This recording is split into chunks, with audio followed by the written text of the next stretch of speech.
Hi, my name is Vincent Tran, and this is my Physics 2211 Lab 4 Oscillations. To begin, in this lab, we will examine the motion of a spring mass system in which the mass swings in an arc while oscillating on the spring. We will also compare the predicted motion and observed motion of the mass, and plot the energy changes in the model.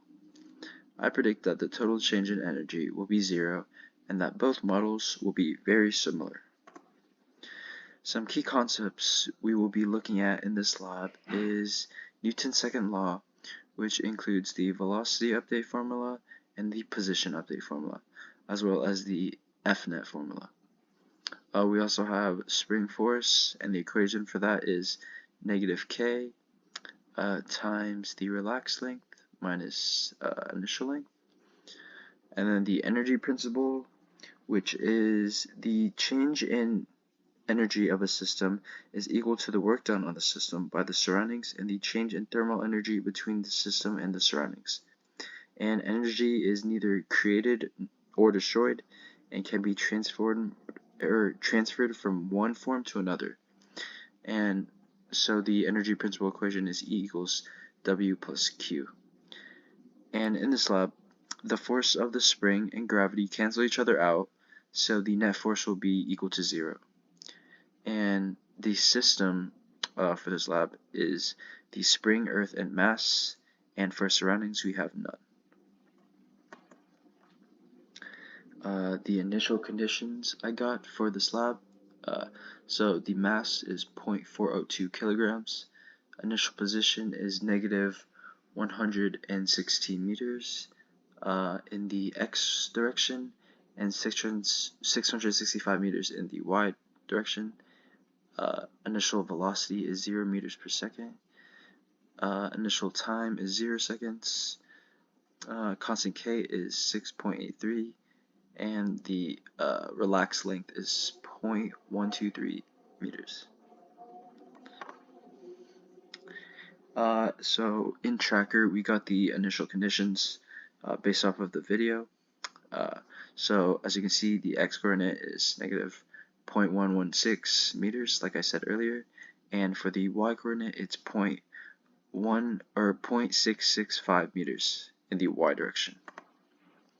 And for my glow script code, I basically just filled out the initial conditions with the values that I got and replace whatever they had there before.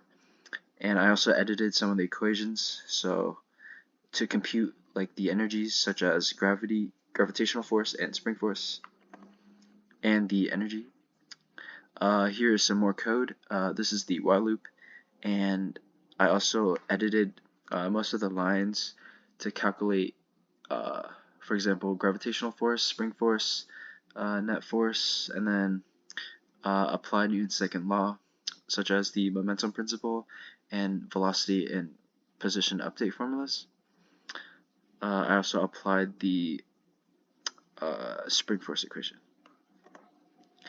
And these are my results. Here's the graph on the left is change in energy versus time, and then on the right it's position versus time for both the x and y coordinates.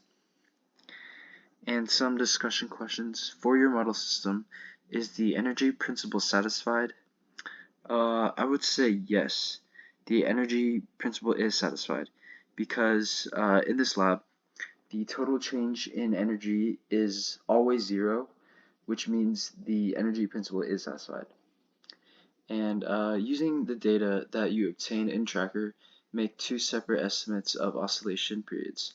First, by estimating the period of oscillation for the x position data, and second, estimating the period of oscillation from the y position data, and compare the 2 estimates and discuss.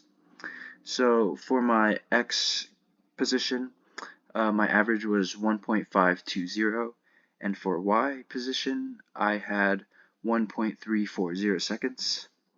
And what I think is the difference between these oscillation periods could be due to things such as drag force or